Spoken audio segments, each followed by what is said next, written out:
Chapter 2. History Repeats Itself. If you are reading this in 2023, then you already sense that we are on the verge of a recession, or you may already be in the middle of it. A recession is a period of economic decline where there is also an increase in unemployment rates. During a recession, businesses may experience reduced demand for their products or services, leading to lower sales and potential layoffs.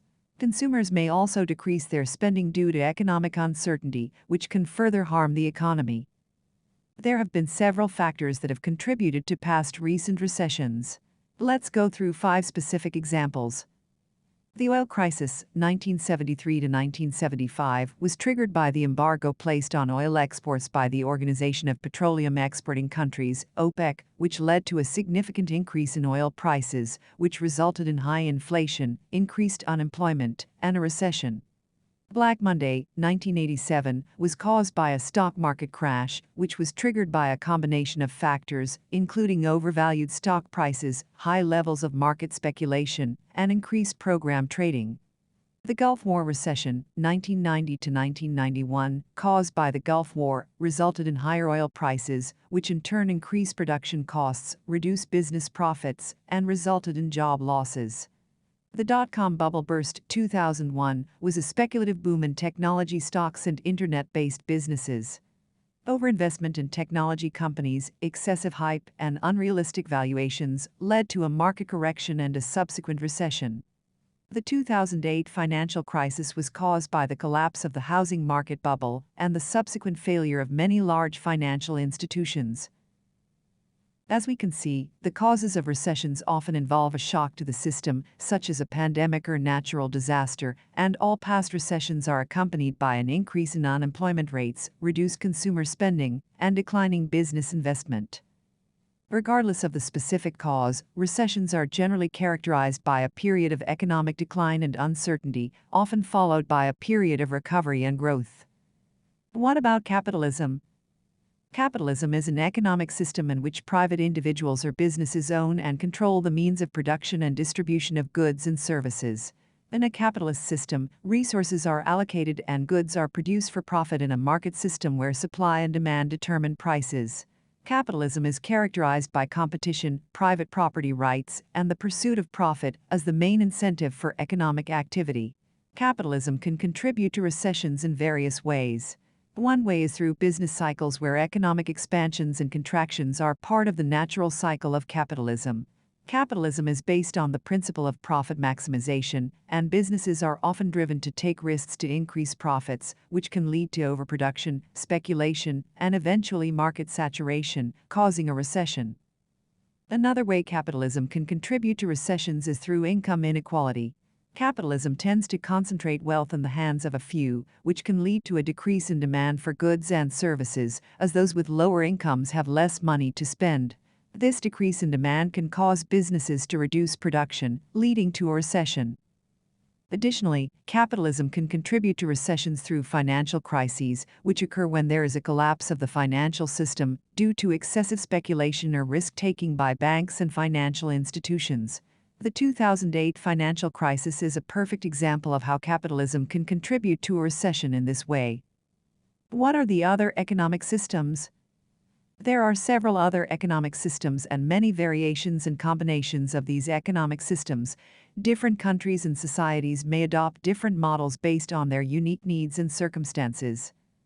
Socialism, an economic system in which the means of production are owned and controlled by the state or the community as a whole, rather than by individuals or corporations. Communism, a political and economic system in which the means of production are owned and controlled by the community as a whole, and goods and services are distributed according to the needs of each individual. Mixed economy, an economic system that combines elements of capitalism and socialism, where some industries are privately owned and operated, while others are owned and operated by the state or the community as a whole. Market economy, an economic system in which the prices of goods and services are determined by supply and demand, rather than by the government or other centralized authority. Command economy, an economic system in which the government or a centralized authority makes all the economic decisions, such as what goods and services to produce, how much to produce, and at what prices. Traditional economy, an economic system in which economic decisions are based on customs, traditions, and beliefs that have been handed down from generation to generation. If a socialist government eliminates the capitalist market, it can lead to communism. Similarly, if a capitalist government is implemented in a socialist culture, it may result in fascism. Fascism is a far-right political ideology that emerged in the early 20th century in Europe and was associated with movements such as Italian fascism and German National Socialism, Nazism. Fascism advocates for a centralized authoritarian government headed by a dictator, severe economic and social regimentation, and suppression of the opposition through violent means. Time to move on. History often repeats itself, and everything that exists today has existed in some form in the past. The idea that we must adopt past economic models explains why many people are resistant to change. Economic models are man-made, and these models should not dictate human behavior or values. Any economic model where a small percentage of people benefit from the labor of a few is flawed. Capitalism is designed for the capital market, which is run by corporate entities and not humans. And when lobbying is added into the picture, it can contribute to the decline of capitalism itself by enabling large corporations to monopolize markets, drive out competition from small entrepreneurs, and reduce innovation. Lobbying refers to the practice of individuals, organizations, or interest groups attempting to influence political decisions and policies, often by directly contacting or persuading government officials or lawmakers. Lobbying can create an environment where a small group of wealthy individuals and corporations hold disproportionate power over the economy, making it difficult for smaller businesses and individuals to succeed. In a capitalist society, lobbying contributes to the decline of democracy because it allows wealthy individuals and corporations to use their financial resources to exert a disproportionate amount of influence over the political process. This can lead to policies that benefit the interests of these groups at the expense of the wider population and can create a situation where the rich become richer and the poor become poorer. We now know that we cannot and should not recreate the past, and there are many proposed solutions for creating a more sustainable and equitable future. 1. Transitioning to a more sustainable economic model. Many experts argue that the current economic model is unsustainable and that we need to transition to a more sustainable and equitable economic model. This could include transitioning to a circular economy, where waste is minimized and resources are reused, or creating a more localized economy that relies less on global supply chains. A circular economy is an economic system that is designed to be regenerative and restorative by design. It aims to keep resources in use for as long as possible, minimizing waste and pollution by creating closed loops, where the materials and products that make up the economy are reused, refurbished, repaired, and recycled at the end of their useful life. In a circular economy, the focus is on reducing waste and maximizing the value of resources. This is achieved by designing products and services that are durable, repairable, and recyclable, and by using renewable energy sources to power the economy. Circular economies are different from traditional linear economies, which are based on a take-make-dispose model, where resources are extracted, used, and then discarded. In contrast, a circular economy seeks to create a closed-loop system where the waste from one process becomes a resource for another, promoting a sustainable and circular flow of materials and energy. 2. Investing in renewable energy. Investing in renewable energy sources like wind, solar, and geothermal power could help reduce our reliance on fossil fuels and mitigate the impacts of climate change. Our planet has everything we need to create clean and renewable energy. All we need to do is to combine our current technology and the four elements. Sun. Solar energy can be captured through the use of solar panels and converted into electricity.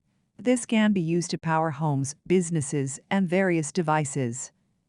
Wind. Wind energy is a popular form of renewable energy and is being used widely around the world. Wind energy can be harnessed through the use of wind turbines, which convert the kinetic energy of the wind into electricity. Water. Hydroelectric power can be generated by using the kinetic energy of moving water to turn turbines, which generate electricity. This is commonly used in large-scale hydroelectric dams. Earth. Geothermal energy is heat that is generated by the Earth's core and can be harnessed through the use of geothermal power plants. This energy can be used to generate electricity, heat buildings, and provide hot water. People can benefit from these renewable energy sources in a number of ways. By using renewable energy, we can reduce our reliance on fossil fuels, which are finite and contribute to climate change. Renewable energy can also provide a more reliable and consistent source of energy compared to fossil fuels, which are subject to price fluctuations and supply disruptions. In addition, renewable energy can help to create jobs and stimulate economic growth, particularly in areas where renewable resources are abundant. It can also improve energy security by reducing dependence on imported fuels. 3. Promoting social equity. Addressing issues like income inequality, healthcare access, and education can help create a more equitable society that benefits everyone, not just the wealthy few. The original philosophers who developed the ideas that form the basis of many of the world's religions did not intend to create a formal religion or cult. Rather, they were simply students of their own experiences. One does not need to hold a spiritual leadership role to promote social equity. As humans, we have the capacity to achieve unprecedented accomplishments. At Startup Hive, we encourage our clients and students to embrace their unique perspectives and become advocates for their own truths while remaining grounded in their core values. 4. Embracing technology. Advances in technology have the potential to transform many aspects of our society, from transportation to healthcare to communication. By embracing technology and using it to create more sustainable and equitable solutions, we can build a better future. Overall, the solution for the future will likely involve a combination of these and other approaches, as well as ongoing collaboration and cooperation between governments, businesses, and individuals around the world. What do people want? There are 3 essential things that people want and need in life. The first is community and support, as people need social connections and relationships with others to thrive. This includes emotional support, a sense of belonging, and a feeling of connectedness to others. Without these things, people may experience loneliness, isolation, and a lack of purpose. The second essential need is for basic necessities such as food, shelter, water, and clothing. These are fundamental requirements for survival, and without them, people cannot meet their most basic needs. Access to healthcare, sanitation, and other essential services is also crucial for maintaining good physical health and well-being. The third essential need is for information, education, and the opportunity to learn and grow. This includes access to knowledge, skills, and resources that enable people to develop and reach their full potential. Education and learning provide the means to pursue interests, expand knowledge, and explore new opportunities. These 3 essential needs are interconnected and must be met in order for individuals and communities to thrive. Creative entrepreneurs of today have the potential to play a significant role in providing these essential needs through innovative solutions and approaches. You are the solution. Firstly, creative entrepreneurs can build communities and provide support networks through social media platforms, online communities, and physical spaces. They can create products and services that foster social connections, build relationships, and help people feel a sense of belonging. This can include everything from shared workspaces to social networking apps to community-based events and programs. Secondly, creative entrepreneurs can help meet basic needs by developing sustainable and affordable products that promote health and well-being. For example, they can create products that provide access to clean water, affordable housing, nutritious food, and quality healthcare. They can also develop technologies and solutions that reduce waste and improve the efficiency of resource use. Lastly, creative entrepreneurs can provide opportunities for education and growth by creating products and services that promote learning and personal development. This can include everything from educational apps and e-learning platforms to coaching and mentoring programs. They can also create opportunities for skill building, professional development, and entrepreneurship through workshops, incubators, and accelerators. Through their innovation and commitment to positive change, creative entrepreneurs can help create a better future for individuals and communities around the world. Now replace the words creative entrepreneurs with you, the reader. We hope that you continue to recognize yourself and stay inspired throughout the next chapters, because you are the solution to it all.